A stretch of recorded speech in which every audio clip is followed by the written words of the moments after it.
correct choice. Okay. All right. So when does conformity become dangerous? If you're accepting others' ideas uncritically, you're no longer using your best judgment. You're just going along with the crowd. And again, we're going to go back to that list. Uh, Ethnic cleansing is one of them, right? Slavery is another. School shootings, right? So at some point, when do these become dangerous? They almost always become dangerous when you don't think critically, okay? When you just kind of follow them and go, okay, yeah, that aligns with my mindset. Let's just do this. It's like, stop a second, think about this, because it ultimately can have a grave effects. And you might be on the other end of the grave effects. Okay. So a very wrong idea can get traction and take hold. So some examples would be early Christian belief that the earth was the center of the universe and it's circled by, the sun. And it led to the persecution of Galileo, all right, who said differently. And now we go, oops, sorry, Galileo, you were right. My bad, right? So it's important to really pay attention to um, how are we facing these ideas, like how are they affecting us in a society. Another example would be the medieval belief. By the way, please research medieval times, because that was a sad time for for people. No showers. Oh, it was a gross time. And one of the grossest times was when there was bloodletting, right? So in medieval belief was that we were made up of the four humors, and that quote unquote doctors would bloodlet people to balance out the humors. Well, a lot of people bled to death because of that. All right, a lot of people died because they thought bloodletting was a good thing to do, and it was not. So who knows? Maybe now we're partaking in something that later on in life will be like, that was a terrible idea. Okay, it kind of happens. Human beings would trial by error. Okay, so, uh, is conformity dangerous? Is this dangerous kind of conformity happening all still today? Yes, absolutely, absolutely. So, genital manipulation is still happening, and cesareans are still happening. Go ahead and take a look at the PowerPoint for more on that. Because in conformity, we think about, why are more people doing this than that? Well, it happens where, like, so in the case of cesareans, more people are getting cesareans. Why are more people getting cesareans? Well, it could just be where there's more conformity because of things that are influencing it. Maybe it's profits from the doctors. Doctors are getting more money, so they push it because they get more money for every procedure. So then it becomes something that seems more popular. Maybe certain women want a cesarean than others because they don't want to push or go through labor. I don't know. This is a personal decision on a lot of people's parts, so I can't really, say that's the thing. But maybe some people are choosing it because they feel that's the way they want to go. Maybe there's conformity to that. I don't know. Expertise at the hospital. Maybe there's certain women who don't have the expertise to talk to, and they're afraid to give birth vaginally because they don't know, the good or the bad, because there's no expert to really talk to. Or maybe there's conformity among the doctors, where all the doctors are getting together because they're hiring more people who have the same mindset that are pushing for cesareans. Okay, so there's times in which you could see how very easily conformity can happen, whether it's at work or in society, maybe at home, maybe in religion. It just kind of partakes. Everyone kind of goes in a certain way, to avoid something else, whether it's a loss of money, loss of friends, loss of something. Okay, all right. So even with conformity, values gradually change. Okay, so in the 1970s, and this is only about 50 years ago, it was believed that only gang members, sailors, and prisoners had tattoos. Ahoy. Okay, anyone with a visible tattoo is basically unemployable. When I worked at Forever 21, I actually had to cover this up with tape because I didn't want people to see that I had a tattoo. It's an octopus. I don't understand how that's violent. I don't know. Anyway, it was the idea that if anyone has a tattoo that could potentially be, you don't know what is potentially going to be considered taken offensively. And so if one person would have to cover, all people would have to cover. So that was a form of conformity, actually, we had to for work. But at the time, about again 50 years ago, people just were not allowed to have jobs because there was a preconceived notion or reality assumption about people who had tattoos, and sometimes women with tattoos were considered sluts or whores. I don't know, right? It's just, maybe there was a time. I don't know. I'm not judging. Okay. All right. And so is this true now? Can you say that? If you have a tattoo, do you have older family members who frown on them? And I know when I got my first tattoo, mama wasn't happy. All right. She was not happy. She was glad I wasn't pregnant, but she wasn't happy I got a tattoo. Okay. So what other aspects of conformity to old values have you noticed passing out of practice? What are things that we used to hold really close that are now starting to kind of like break away? So piercings are no longer deemed unacceptable. Mixed race marriages aren't shocking anymore, and people can have hair of any length. And oh my God, my favorite thing of all, I have to admit, I love the conformity. I love breaking away from what is male and what is female. Oh, some of you might be going, oh, but I need it. I need to know because I need the categories. I need to be able to label people. Are you a man or are you a woman?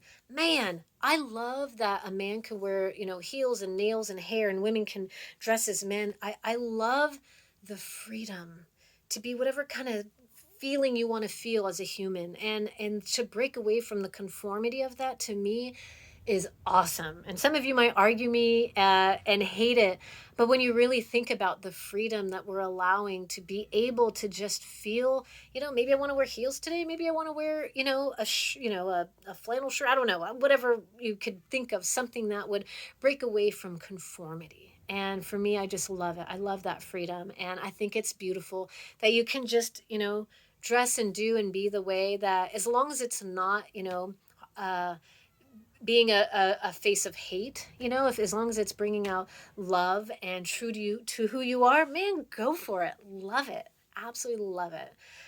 So here's my question. Have you ever been pressured to conform? And I have. The time I cut my hair really short, I'll be honest, I cut it short. One, because Maggie from Northern Exposure cut it short. And I love the look and I love the idea of it short and not having to mess with it and just getting out of the shower, and it would be easy to work with. And now I'm actually kind of traumatized. The idea of short hair, anytime I cut my hair for like a good week and a half, I'm in like the worst mood. I don't know if it has to do with me cutting my hair and being teased in junior high. It could be. I don't know. But I had to conform. And because my hair was short, I had to wear dresses and I had to wear a bow in my hair and I had to have a flowery backpack because I was so afraid of people calling me a boy. I don't know why. I mean, I know why. And it's that conformity, that fear of being rejected from society. It is a huge reason why people do what they do, for fear of being rejected, right? Because human beings are a collective. They need to be a part of, and human beings do not survive on their own. All right, we need other human beings. So you can imagine, in the survival instinct of conformity, there's a reason why we conform, because of that fear of rejection. All right, and have you noticed women in our culture these days shave everything? No. In fact, women don't shave as much and men don't shave as much either. And I love that. That conformity of not having to shave as much is cool too, So I don't know. It's kind of crazy how we have such a fear of not being a part of, that we're willing to do anything to be a part of.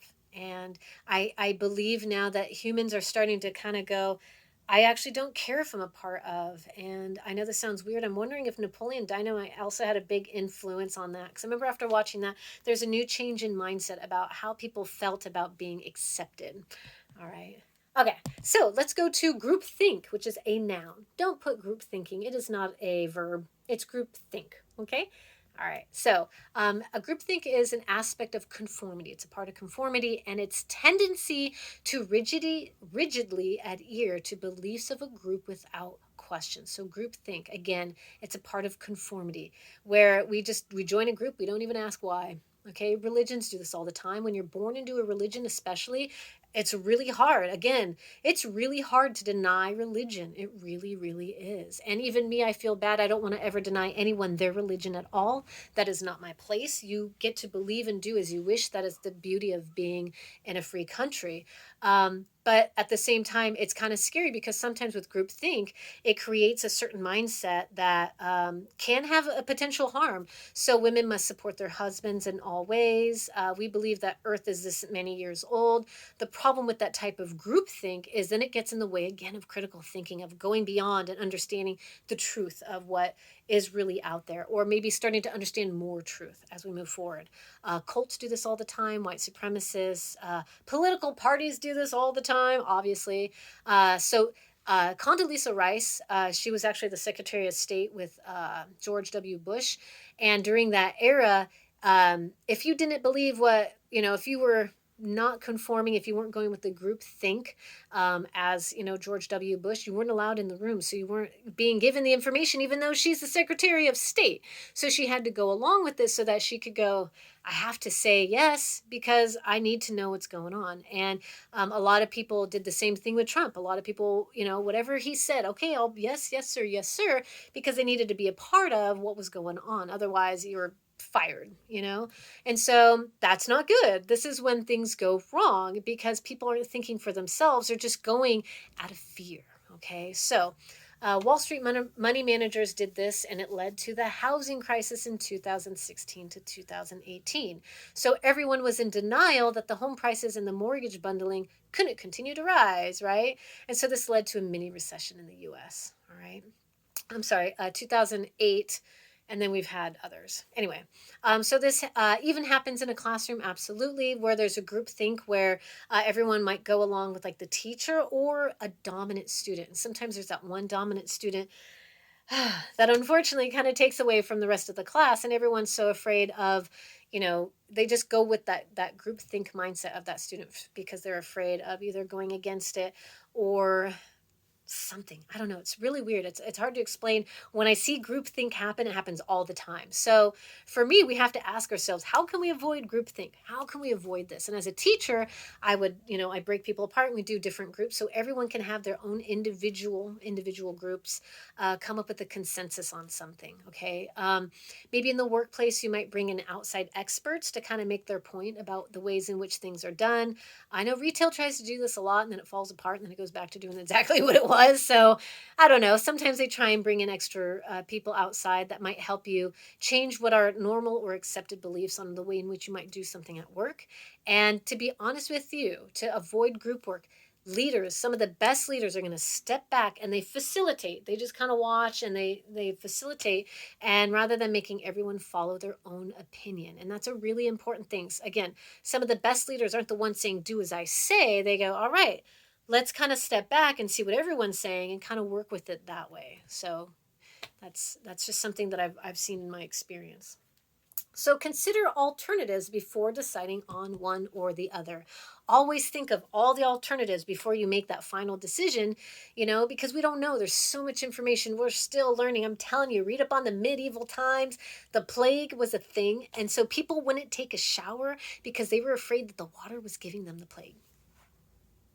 Think about that. And that was like a whole group thing. People believe that. You took a shower when you were born and maybe when you got married, and that was it. Try not to take a shower for about like a week or two and tell me how you feel. Okay. So medieval times, it was a strange time. We were learning some stuff. Okay. So anyway, these are just times when you want to consider the alternatives than just going with one answer right away. So let's continue again with different types of defense mechanisms. All right, so emotional reasoning.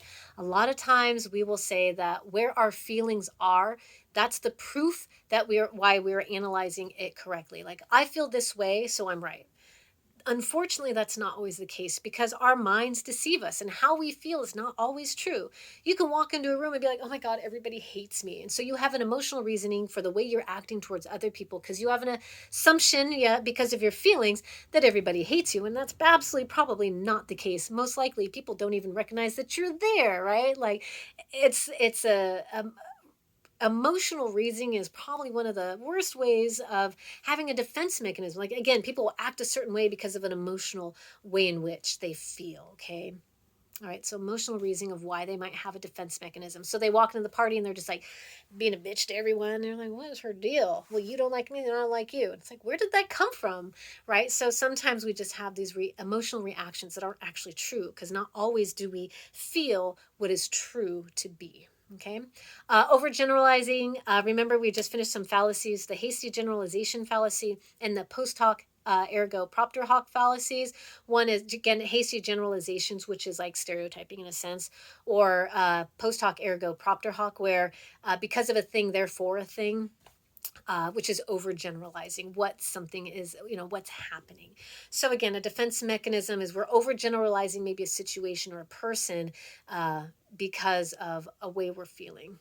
So mind reading, sometimes a defense mechanism is where you're pretty sure that what you would do or think is something that everyone else would do or think, so that you project those attitudes on them, and even without asking them. All right, so mind reading is like just assuming that all these people are going to be thinking the same thing as you, and so you project that onto them, even though that's probably maybe not what they're thinking. That would be a what do you call it? A defense mechanism of mind reading. So one word that's not in our book is actually called avoidance, and it's a very common technique where people will avoid answering questions or discussing a difficult issue by like making a joke, right, or avoiding it. I guess you would say Chandler from Friends, if ever you watch Friends, he does that avoidance, right? So that is definitely a defense mechanism. Again, it's not in the book, it is available here so that you know that it is one. And then filtering. So filtering is where people will hear only the negative in a conversation, and they totally filter out the positive. And I see that sometimes with maybe coworkers or students where all they hear is the negative dialogue and they never heard the positive. It's like, the negative was like this little thing and it wasn't even a big deal, it was just a mention, but then someone will hold on to that so tightly and be like, oh, they hate me, I'm terrible, everybody hates me, and it's like, hold on, just wait a second, that's not what I said. Filtering does happen, like if you are like me and you suffer from massive anxiety. I suffer from massive anxiety. Sometimes if you suffer from depression, filtering has become such a defense mechanism that it becomes a habit and it seems to be reality, and it is not. So be mindful of your filtering factor. If it feels like everyone hates you, that's probably not the case. Majority of the time, it's very rare that most people who are hated don't realize they're hated. I'll be honest with you, because they're so egocentric and doing such terrible things to other people. They have absolutely no idea that there's other people around them and probably don't even notice that those people hate them. So if you think somebody hates you and you haven't done anything wrong, trust me, it's probably just all in your head. So keep that in mind. All right. So for me as a teacher, or if I'm writing, I get that in my head. I'm like, everybody hates me. The students aren't reacting the way I want. They must hate me. No, that's not the case. Majority of the time, students are in their head thinking about the last TikTok they saw and are trying to think of the next TikTok they're going to create. Some of you are like, I'm doing that right now. I don't know. Anyway, and then there's catastrophizing. So, catastrophizing is where someone anticipates a disastrous outcome for every problem. And so sometimes that happens where no matter what the situation or event or thing, you just catastrophize how it's just absolutely going to go wrong. Even though it probably won't, you imagine in your head, and that's your defense mechanism. Oh, this is going to happen, and I know it, so I'm just not going to go. And that just it's a mindset again. And someone who has anxiety, I could see how I would definitely think that up. But try and be mindful of these defense mechanisms, because they are not always true, and majority of them aren't true. Okay, personalizing is one. Everything that happens is related to you. Where you personalize everything. Everything has to do with you. And I will tell you what. Sometimes I do that. Absolutely. It's a defense mechanism. So when the Sonoma County burned down a couple years ago, some people would have said, it's going to ruin your plans to go wine tasting. You make it about you. Okay. When you turn around and you personalize it, you make it all about you. Maybe the teacher makes a comment in class that, everyone needs to keep their eyes on their own test. You're absolutely sure they're talking about you. Well, unless this is you, unless you're the one doing it, it's probably not about you. Okay. And I also have another defense mechanism, perfectionism, and that is me. And it's where you believe that you are not allowed any flaws. All right. You're not allowed to fail. That's also a fixed mindset. Remember, fixed and growth mindsets, where fixed mindset is where, you just can't get any better. You're just always going to be terrible. So as a perfectionist, you think that you are not allowed any flaws, that your successes aren't worth attention anyway. It's, well, I could do better. Right. So perfectionism is another defense mechanism. So, what I want you to do is I want you to think about one of the 8 different types of defense mechanisms. Think about those, go back and reread them. And then I want you to generate like a little story. And it could be fictional, it would preferably be real, like a true story where you identify or illustrate that defense mechanism, right? So think of those defense mechanisms and think of a story in which you've maybe done it yourself, maybe you've seen others do it. What are some examples, and how have people used utilize these defense mechanisms, to kind of, again, defend themselves. All right, so what about dealing with these defense mechanisms? So what do we do about it? How do we go about addressing these? And one of the biggest thing is to be aware of your own particular weaknesses among these defense mechanisms. So we all have them, absolutely. It is human nature to be survivalist. How do we keep ourselves from getting hurt, from not, from getting what we want? Like, how do we utilize these things? And so an example would be, I know that I tend to personalize things, and how can I stop that? Well, not everything is about me. Okay. Sometimes students, again, not paying attention in class has absolutely nothing to do with me. They're in their own world. They are very egocentric in their own world, right? So it has nothing to do with me. And I have to remember that. So keep that in mind. And I want you to ask yourself, when do you use defense mechanisms? When have you used them? And when you've cooled off or gotten a perspective after you've, kind of gone off on something, own it. Own the fact that you took it personally, you had a defense mechanism. When you do that, it also shows the other person like you took a minute to critically think about your behavior. You're like, yeah, I got a little defensive on that. My bad. Because I want you to understand that owning is a sign of strength, not a sign of weakness. When you own up to the things that you're like, yeah, I was wrong about that, that takes a lot of strength and it takes a lot of courage. And a lot of people don't do that. And so when someone finally owns up, you're like, oh, well, thank you. I'm glad you recognize that, because I recognized it too, but I'm never going to tell you that. But, your reaction also kind of hurt me. And then when you go back and forth and go, yeah, I realize that. Critical thinking, my friends.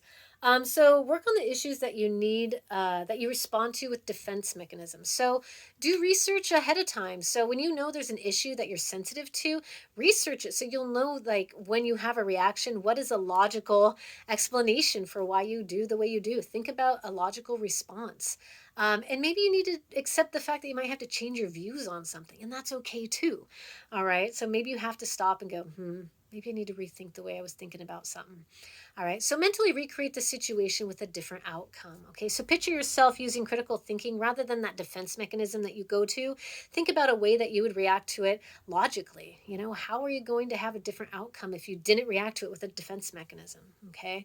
And then this is a really good mental practice. Kind of go through it, and it'll eventually lead to real world results. If you're sitting at home and you're thinking of an issue that you have a reaction to, think about a better way of handling it. How would you react to it? How would you walk through the conversation? Okay.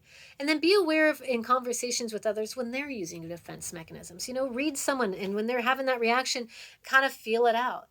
My question to you, though, is do you think you should point it out to them? I'm going to answer that with a no. Don't point out that someone has a defense mechanism because they're already defensive. And then you're like, well, you're being defensive. Well, yeah, they're being defensive, and they're going to continue, and they're probably never going to have this conversation with you again. And you might lose a friend or a family member or whatever. It's just important to be mindful. And I say this because, again, you're going to see a lot of these defense mechanisms in the social analysis essay, where people are going to be using defense mechanisms in their response. Your point is to notice it, but you don't need to go, you're being defensive. You just need to stop and say, instead of reacting to it, why don't you empathize? How about you empathize with those who are using the defense mechanism and recognizing that there's a deeper emotion at play? Sometimes it's not the shoelace that someone's freaking out and crying about. There's something else going on. And remember, we were talking a little bit about trauma and, the way there's that cognitive dissonance. People are probably struggling really hard right now about a lot of things that they were told to believe and how they should believe it. And now they might be seeing things that truthfully have no connection, in fact might be denying that what they always believed to be true, and that might be really hard for them. So empathize on what these people are dealing with. And it's really hard, especially when you've always believed something and now you're seeing something different. It's hard, and your instinct is to be defensive. Okay, so once you recognize that and that there's deeper emotions involved, consider that maybe majority of the things that people are getting defensive about is based on fear. Okay, when we get defensive, we are afraid. We're afraid of losing something we didn't have, or not getting something we thought was ours. So remember, we think we're losing something we thought was ours, or not getting something we thought was, losing something that we thought was ours, or not getting something that we thought we deserved. Sorry. right? And so at this point, think about, maybe they're afraid of something. Maybe they're afraid of losing, being socially accepted. Maybe their religion has pushed someone to believe a certain thing their whole life, and now they're seeing the difference and they want to be defensive because they're afraid of being ostracized, being rejected, okay, being cast out of the herd. And it's a scary, scary thing. And we start to kind of understand that. We might go, oh, they're fearful, they're scared. That's why they're being defensive. Okay. Now, the biggest thing is using active listening, and you want to disarm them, lower that emotional temperature. Active listening. I'm going to show you some ways of doing that in just a little bit. But I want you to have more active listening skills, okay, with some people. All right. So, try and have a conversation about it at a later time. Maybe don't say, you're being defensive. Stop and go, come back and say, I get that you're upset. I get upset when people talk about this. Is this what's causing it? And maybe that might be the thing. So again, don't point out defense mechanisms when used by characters when we're talking to people, but do it when you're talking about characters in a movie, in the books, and public personalities, including politicians. When you see people out there who are using it in a realm like, again, characters, politicians, be mindful of it. Like, they're using defense mechanisms, they're hiding something, or they're afraid of something. Figure out what that is. A great way of doing this is avoiding groupthink, whether in yourselves or maybe helping others like your kids or whoever. Don't just label the behavior. Don't just say it's a defense mechanism. Analyze it. Say, it sounds like he's making this all about himself, and instead of the actual issue. I know it's called personalizing. He's making it personal about them, and it's pretty egocentric. And I think it's more important to carefully analyze the issue rather than take it personal. Okay. So as Diesler pointed out, we all have our points of logical vulnerability, topics that trigger our defense mechanisms. And, it's good for us to be aware of these and, just own them. Own the fact that we do have weaknesses in majority of the things that we're thinking, because we're still growing. We don't know all things. We haven't experienced everything.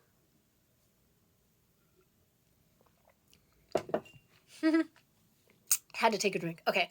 Sometimes when these topics come up, these things that we have logical vulnerabilities to, tell people as early as possible when we're having that conversation and go, I can't discuss this because, you know what, I get really defensive about it. Be honest about it. Say, hey, I get defensive. Maybe now's not the time for the topic.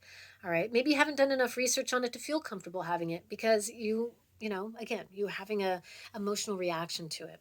So don't write essays or speeches about things that you can't feel logical or fair about. Consider that. If it's something that you can't be fair or logical about, don't write about it, because that's just not, that's not where you're at. Okay, so don't engage with family members whom you know are going to push these buttons. I'm just going to leave it at that.